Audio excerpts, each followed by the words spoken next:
So guys, welcome back to our own channel Books Review. So in this video we'll be discussing about the important topics of physics and some last minute suggestions, क्योंकि आप लोगों का exam अब बिल्कुल दूर नहीं है, कल ही एग्जाम है अब आप लोगों का। आज के इस वीडियो में हम लोग डिस्कस करेंगे कि कौन कौन से ऐसे पॉइंट्स एंड टॉपिक्स है जिसको अच्छी तरीके से प्रिपेयर करके जाना है। And this video is made after analysing the board papers of the previous 15 years। And हमने एक ट्रेंड बनाया है कि किस तरीके के क्वेश्चन हर साल पूछे गए हैं। So that we are going to discuss in this video only. सबसे पहले हम लोग चैप्टर नंबर 1 फोर्स के बारे में बात करें तो इसमें जो चीज़ें सबसे ज़्यादा पूछी जाती हैं वो रहता है clockwise and anti clockwise movements, torque. इनके ऊपर काफ़ी क्वेश्चन आते हैं। आपसे रिजल्टेंट टॉर्क पूछा जाता है और ऐसे क्वेश्चंस बहुत आते हैं। मैं आपको एक क्वेश्चन दिखा देता हूँ। ये क्वेश्चन है जो कि आईसीएसई के स्पेसिमेन पेपर 2017 में ऐड करा था और इसमें हमें रिजल्टेंट टॉर्क बताना था। तो इस तरीके के क्वेश्चन काफ़ी ज़्यादा एग्जाम में आ जाते हैं। तो आपको इस तरीके के क्वेश्चन तो अच्छी तरीके से प्रैक्टिस करके जाने हैं जिसमें रिजल्टेंट टॉर्क आपसे पूछा जाता है। आपकी बुक में ही काफ़ी सारे ऐसे क्वेश्चन दिए हुए हैं। उसके बाद कपल फोर्सेस के आपको एग्जाम्पल बहुत पूछे जाते हैं। 3-4 बार बोर्ड में पहले पूछे जा चुके हैं, तो एग्जाम्पल तो आपको 1-2 याद करके जाने ही है। देन इस चैप्टर का जो न्यूमेरिकल्स रहते हैं वो मोमेंट ऑफ कपल के ऊपर तो बिल्कुल ही बेस्ड रहते हैं। आपको इक्विलिब्रियम ऑफ बॉडीज में भी मूवमेंट ऑफ कपल का यूज़ करना पड़ेगा। एंटी क्लॉकवाइज मूवमेंट और क्लॉकवाइज मूवमेंट को बराबर दिखाना होता है अगर बॉडी इक्विलिब्रियम में है तो इस तरीके के क्वेश्चन बहुत आते हैं। जैसे मैं आपको दिखाता हूँ, ये क्वेश्चन है जो कि आईसीसी के स्पेसिमेन पेपर 2017 में डाला गया था और इसमें भी इन्होंने एक इक्विलिब्रियम है और इस पे मास ऑफ द रूलर पूछ लेता है कि इक्विलिब्रियम में है रूलर तो टोटल मास क्या होगा रूलर का। तो इस तरीके के क्वेश्चन जो कि मोमेंट ऑफ कपल के ऊपर बेस रहते हैं तो वो आपको अच्छी तरीके से करके जाने हैं। और जैसे मैंने आपको प्रिंसिपल ऑफ मूवमेंट्स के बारे में बताया कि clockwise movements is equal to anti clockwise movement, तो इस पे तो क्वेश्चन बनते ही है।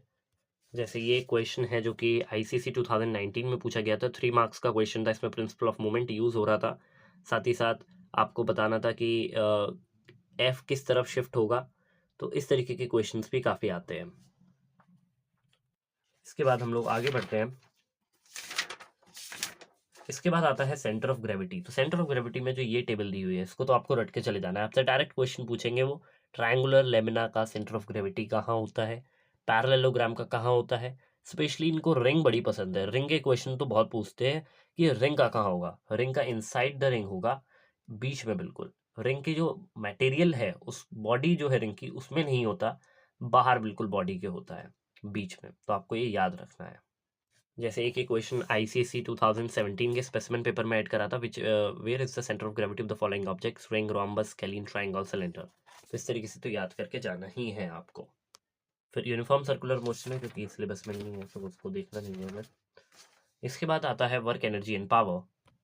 वर्क एनर्जी पावर में आपको work is equal to F S cos theta, ये फॉर्मूला तो याद करके ही जाना है। इस पर क्वेश्चन बहुत आते हैं।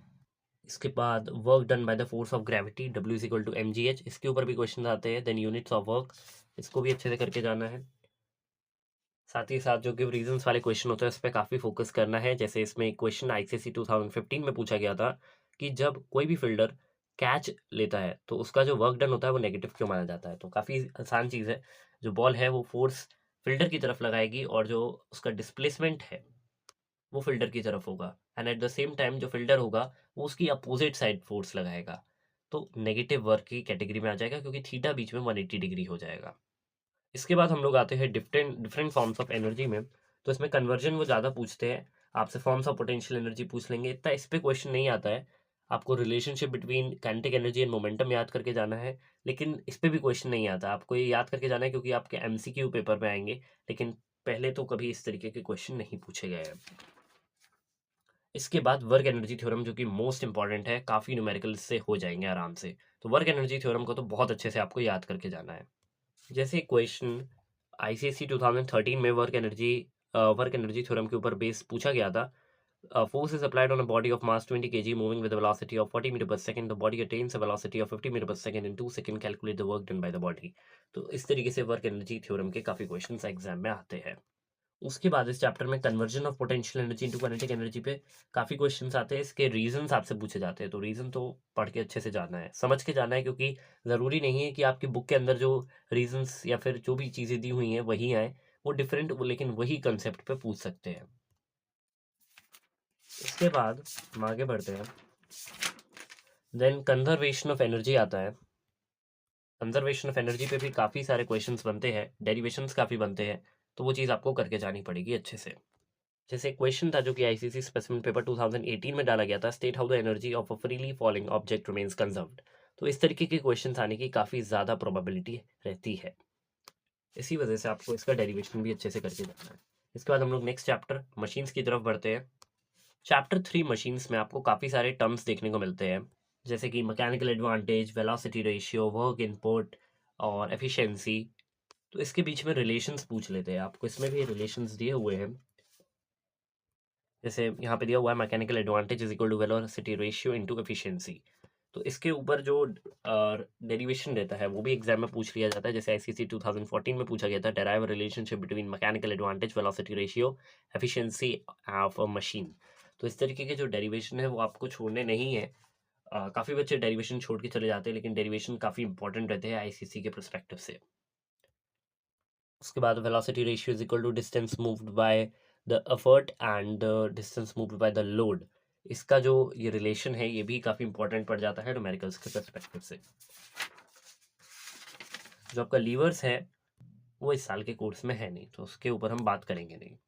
उसके बाद इस चैप्टर का हार्ट जो कि पुली है वो आ जाता है। तो पुली के ऊपर तो क्वेश्चन पूरे ही बनते हैं, आपको न्यूमेरिकल बेस्ड क्वेश्चन है, अच्छे से करके जाने हैं। कॉम्बिनेशन ऑफ पुलीस में जो using one fix pulley and another movable pulley, इसमें मैकेनिकल एडवांटेज पूछा जाता है। आपको नंबर ऑफ मूवेबल पुली दे देंगे और बता देंगे कि एक फिक्स पुली है, और आपसे मैकेनिकल एडवांटेज पूछ लेंगे। तो आपको पता होना चाहिए 2 to the power n होता है mechanical advantage, where n is the number of movable पुली।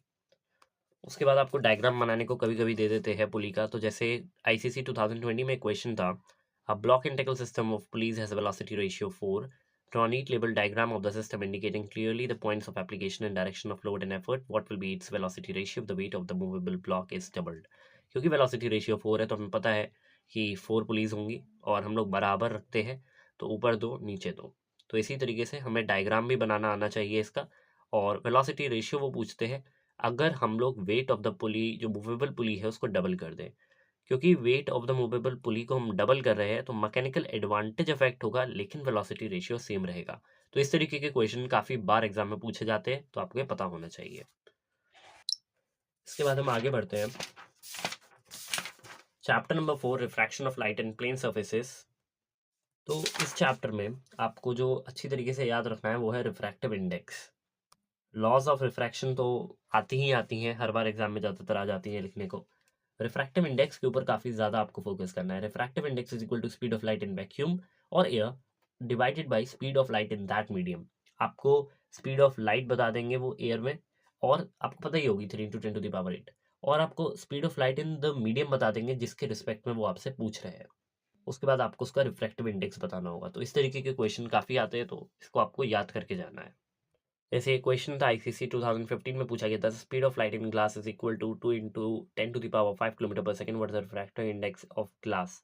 तो इस तरीके से आपको याद होना चाहिए। और एक और चीज़ याद रखिएगा, जिस यूनिट में आप एयर को ले रहे हैं स्पीड में, स्पीड की यूनिट जो आप एयर की ले रहे हैं वही सेम आपको रिफ्रैक्टिव इंडेक्स जो स्पीड ऑफ लाइट रहेगी ग्लास में वही लेनी है। जैसे इस क्वेश्चन में किलोमीटर/सेकंड था, तो काफ़ी बच्चे गलत कर आए थे और मीटर में कराए थे। तो इसमें भी देखो एग्जामिनर कमेंट में भी लिखा हुआ है, some candidates while solving did not convert the speed of the same units and hence obtained incorrect result. तो इसको अच्छी तरीके से याद करके जाना, और याद रखना कि मीटर में ही आप कन्वर्ट उसको करके आंसर को लेकर आओ। उसके बाद आपको इसमें काफ़ी सारे रिलेशंस दिए हुए रिफ्रैक्टिव इंडेक्स के, इसको अच्छी तरीके से याद करके जाना है। काफ़ी क्वेश्चंस बनते हैं इसके ऊपर, इसको बिल्कुल भी हल्के में नहीं लेना है। इसमें जो सबसे इंपॉर्टेंट रिलेशन दिया हुआ है वो ये है, refractive index of 2 with respect to 1 is equal to v1 upon v2 is equal to c by v2 divided by c by v1 is equal to mu2 upon mu1। तो इसको अच्छी तरीके से याद करके जाना है, बहुत क्वेश्चन इस पे बनते हैं डायरेक्ट। उसके बाद हम आगे बढ़ते हैं, experimental verification of laws of refraction of the determination of refractive index of glass. इसके ऊपर भी काफ़ी क्वेश्चंस बन जाते हैं। आपको पूछ लेगा कि कहाँ रिफ्रैक्ट हो रही है, आपको बताना होता है। डायग्राम को एक तरीके से पूरा फुल करना होता है। जैसे ये क्वेश्चन आईसीसी 2014 में पूछा गया था, draw the diagram given below and clearly show the path taken by the emergent रे। तो आपको अच्छी तरीके से इसका पूरा पाथ को शो करना है।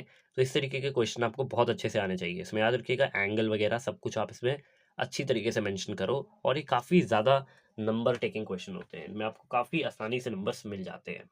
ये जो ग्लास स्लैब के क्वेश्चन है बहुत बार एग्जाम में आते हैं, जैसे आईसीसी 2010, 11, फिर स्पेसिमेन पेपर 2017 में भी इस तरीके के क्वेश्चन आए थे, तो इसको तो बहुत अच्छे से करके जाना है। उसके बाद हम लोग आगे बढ़ते हैं। फिर आता है refraction of light through a prism. इसके ऊपर तो क्वेश्चन भर भर के बनते हैं, आपको कंप्लीट डायग्राम करने को दे देंगे और आपको पूरा कंप्लीट करना होता है। मैं आपको दिखा देता हूँ किस तरीके के क्वेश्चन आते हैं। ये जो क्वेश्चंस होते हैं बोर्ड के काफ़ी फेवरेट होते हैं, जैसे एआईसीसी 2017 के स्पेसिमेन पेपर में था, copy and complete the following diagram to show the path of the ray of a monochromatic light in each case as it centres and emerges out of the prism, mark the angle wherever necessary. Critical angle भी आपको इसमें दे देते हैं वो लोग। तो इस तरीके से आपको पूरा फिल करना होता है और अच्छी तरीके से डायग्राम बना के देकर आना होता है। जैसे ये क्वेश्चन है जो आईसीसी 2020 में आया गया था, complete the path of the रे A B through the glass prism in P Q R till it emergence out of the prism given the critical angle of the glass is 42 degree. Critical angle पे काफ़ी focus करना पड़ेगा आपको, क्योंकि वही सब decide करेगा कि किस तरीके से रिफ्रैक्शन या रिफ्लेक्शन क्या होने वाला है। तो क्रिटिकल एंगल पे फोकस करे रहना। ये क्वेश्चन है जो कि क्रिटिकल एंगल के ऊपर बेस है और ये सेमेस्टर 1 में प्रीवियस ईयर आया था, तो इसमें काफ़ी बच्चे फंसे थे। तो आपको एक क्रिटिकल एंगल के कंसेप्ट से ही सॉल्व करना है। आप ये क्वेश्चन अच्छी तरीके से ज़रूर करके जाना। This is the question of section B of semester 1, 24th question. इसके बाद हम लोग आगे बढ़ते हैं। Simple application of refraction of light, apparent depth निकालने को और रियल डेप्थ निकालने को काफ़ी क्वेश्चन आते हैं, तो उसको भी आपको अच्छे से करके जाना है। फिर आफ्टर क्रिटिकल एंगल है टोटल इंटरनल रिफ्लेक्शन, ये तो बहुत इंपॉर्टेंट है, इसके ऊपर काफ़ी क्वेश्चन आपको मिक्स करके आएंगे। इसके बाद रिफ्रैक्शन थ्रू अ लेंस। अब इस चैप्टर में आपको वो मेनली जो इसमें एक टेबल दी होती है तो क्वेश्चन बहुत आते हैं। जैसे आपको यहाँ पे दिया हुआ है relative position of the object in image in a convex lens और relative position of the object in image in a concave lens. इस पे क्वेश्चन बहुत आते हैं। दो टेबल को तो अच्छे तरीके से करके जाना, आपके 3-4 नंबर तो इन्हीं दो टेबलों से आ जाएंगे। अगर आपने पूरा चैप्टर नहीं भी पढ़ा है, आपको नहीं आता, टाइम नहीं मिला पढ़ने का, तो इन दो टेबल को तो अच्छी तरीके से याद करके चले ही जाना। आपको काफ़ी अच्छा स्कोर कर पाओगे अगर आप इन दो टेबल को ही इस चैप्टर में याद करके चले जाते हो तो। और इसमें जो डिफरेंस पूछते हैं वो लोग image formed by convex and concave lens, तो इसको भी अच्छी तरीके से करके चले जाना। इसके बाद लेंस फॉर्मूला पे तो क्वेश्चन बनते ही बनते हैं, न्यूमेरिकल्स तो लेंस फॉर्मूला के ही है, लेंस रिफ्रैक्शन थ्रू लेंस वाले चैप्टर में।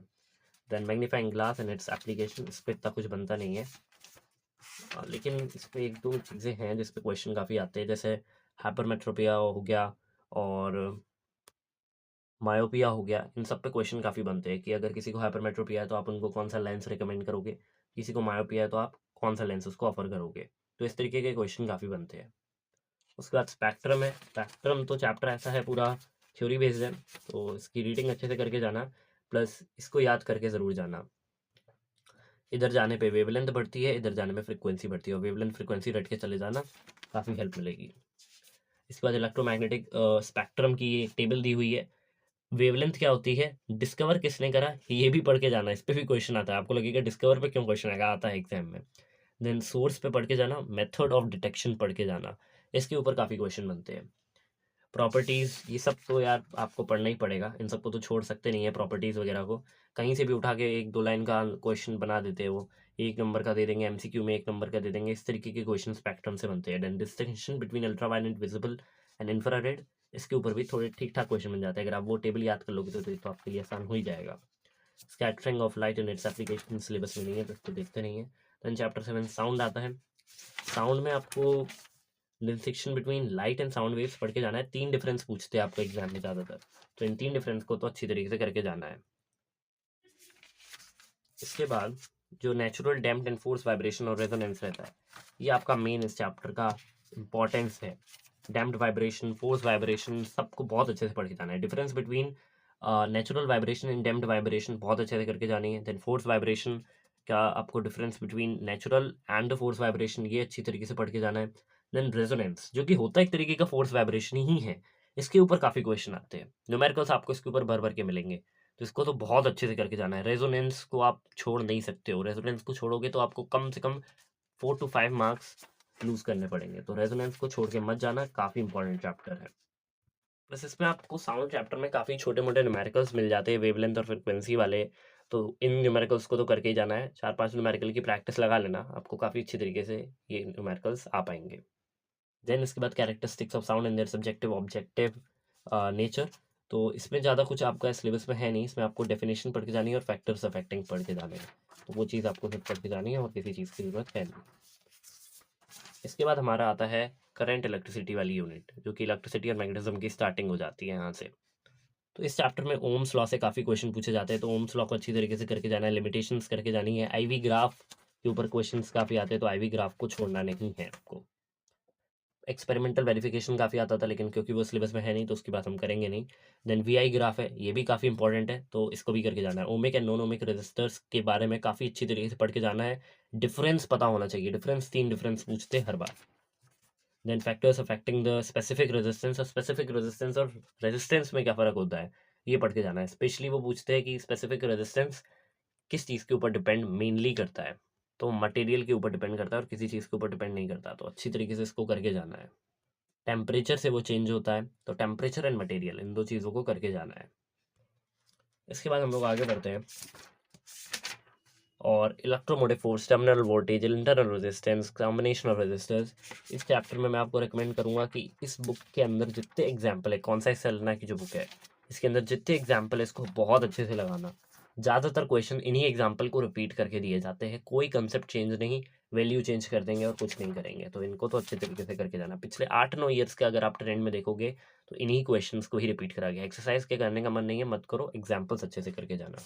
Then electrical energy and power, इसके ऊपर क्वेश्चंस आते हैं, तो इसमें जो household consumption of electrical energy है इसके ऊपर काफ़ी बनते हैं, वो आपसे यूनिट्स पूछ लेंगे, बिल पूछ लेंगे कितना है, तो ये सब चीज़ें आपको करके जानी है।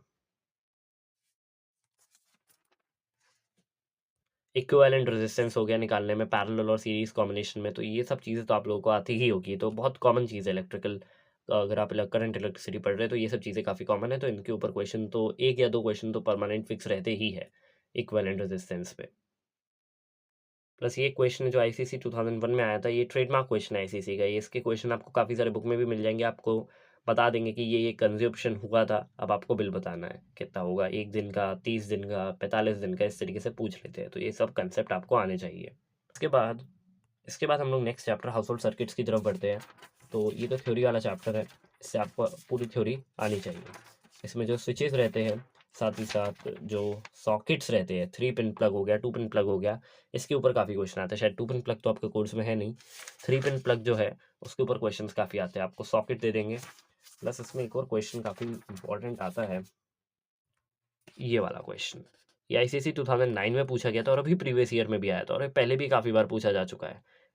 क्वेश्चन 5 की मैं बात कर रहा हूँ, आपको पूछ लेंगे कि ये वाला जो 1 है ये किस में फिट होना है, तो आपको बताना होता है 2 किस में फिट होना है, 3 किस में फिट होना है, नाम पूछ लेते हैं कि फर्स्ट का क्या है, सेकंड का क्या है, थर्ड का क्या है, फोर्थ का क्या है, फिफ्थ का क्या है, सिक्स्थ का क्या है, तो ये सब चीज़ें तो बहुत अच्छे से आनी चाहिए आपको। यार जैसे 1 को फोर्थ से कनेक्ट करना है, सेकंड को फिफ्थ से कनेक्ट करना है, थर्ड को सिक्स्थ से कनेक्ट करना है, तो इस तरीके के क्वेश्चन आते हैं।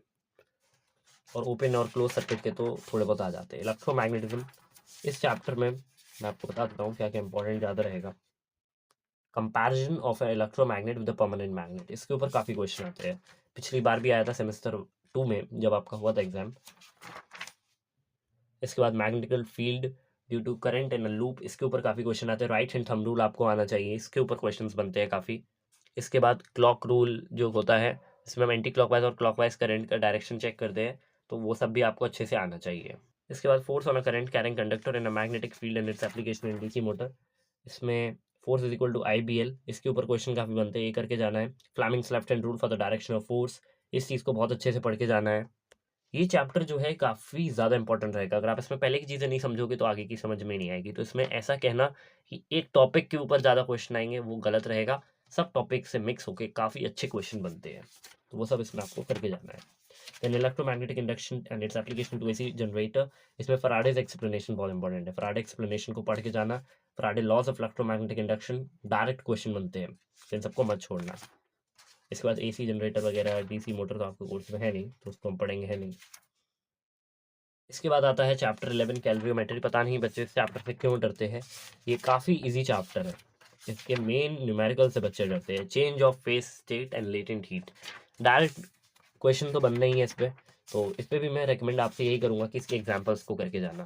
काफ़ी बच्चे हैं इसके न्यूमेरिकल्स जो बुक में दिए हुए हैं वो नहीं कर पाते, मैं मानता हूँ इसकी बुक के अंदर जो न्यूमेरिकल्स आपको एक्सरसाइज के दिए हैं आखिरी के काफ़ी टफ हो जाते हैं करना, लेकिन इस तरीके के क्वेश्चन बोर्ड नहीं पूछता आपसे, इतना टाइम नहीं होता उसके पास भी कि वो आपसे इतने बड़े बड़े क्वेश्चन, लेंदी क्वेश्चन सॉल्व करवाए। तो आप इसके भी एग्जाम्पल्स करके जा सकते हैं, एग्जाम्पल्स काफ़ी बार इसमें पूछे जाते हैं। एंड एग्जाम्पल में हर कंसेप्ट तो आपका अप्लाई होता ही है, और हर कंसेप्ट के क्वेश्चन है तो आपको उसको करके जाना है। इस तरीके का जो ग्राफ वाले क्वेश्चन होते हैं काफ़ी आते हैं। मैं इस तरीके के क्वेश्चन की बात कर रहा था, आईसीसी 2005 में पूछा गया है, जिसमें आपसे ए बी और सी डी क्या रिप्रेजेंट करते हैं ये पूछ लेते हैं। तो आपको इन चीज़ों का भी बहुत अच्छे से ख्याल रखकर जाना है और काफ़ी अच्छी तरीके से इन क्वेश्चन को सॉल्व करना है।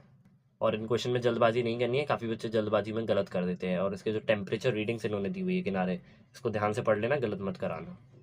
इसके बाद हम लोग आगे बढ़ते हैं। इसके बाद आपका लास्ट चैप्टर है चैप्टर नंबर 12, रेडियो एक्टिविटी।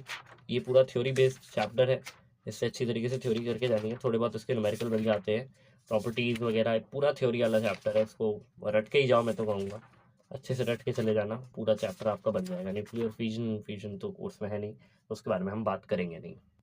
इसमें इस तरीके के न्यूमेरिकल बनता है कि आपको rewrite and complete the following nuclear reaction by filling the atomic number of barium and mass number of krypton. तो इस तरीके के क्वेश्चन काफ़ी आते हैं एग्जाम में।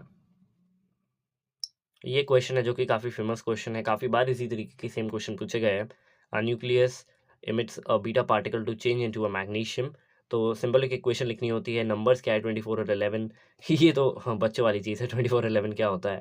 Then what is the general name of 24 Mg12 with respect to 24 11 Na। तो ये सब तो सबको ही पता है, आइसोबार्स होते हैं। तो इस तरीके के क्वेश्चन काफ़ी आते हैं। अब कितना आसान है इन चीज़ों में नंबर लेना। देन ये क्वेश्चन आपको एमसीक्यू में काफ़ी अच्छे तरीके से पूछ देंगे। Arrange alpha beta and gamma rays in ascending order with respect to their penetrating ionising and biological effect. इसको तो रट के ही चले जाओ, स्क्रीनशॉट ही ले लो आप यहाँ पे और उसको रट लेना, क्योंकि ये क्वेश्चन फिक्स आएगा ही आएगा। तो इस वीडियो में हम इतना ही रखते हैं। आई होप आपको काफ़ी अच्छी तरीके से समझ आया होगा कि किस तरीके का पैटर्न रहने वाला है एग्ज़ाम का। काफ़ी बच्चे इस समय परेशान रहते हैं कि हम क्या क्या करें। तो कुछ टॉपिक्स मैंने आपको बताए, इस चीज़ को आप अच्छी तरीके से करके जाओगे तो आपको काफ़ी अच्छे नंबर्स आएंगे। मेनली मैंने इस वीडियो का ये पर्पस नहीं था कि अगर आपने कुछ नहीं पढ़ा तो आप इन टॉपिक्स को करके चले जाओगे तो आप अच्छे नंबर ले आओगे, ऐसा बिल्कुल नहीं है। मेन इस टॉपिक का पर्पस था कि अगर आपने ये टॉपिक्स नहीं करे हैं, बाकी सब करके बैठे हो, तो इन टॉपिक्स को मत छोड़ना, क्योंकि आपकी अगर इतनी मेहनत करिए, थोड़ी और मेहनत करके अगर और अच्छे नंबर आ सकते तो उसको नहीं छोड़ना चाहिए। तो डेफिनेटली जो मैंने बताया आपको काफ़ी हेल्पफुल लगा होगा। Thank you so much for watching.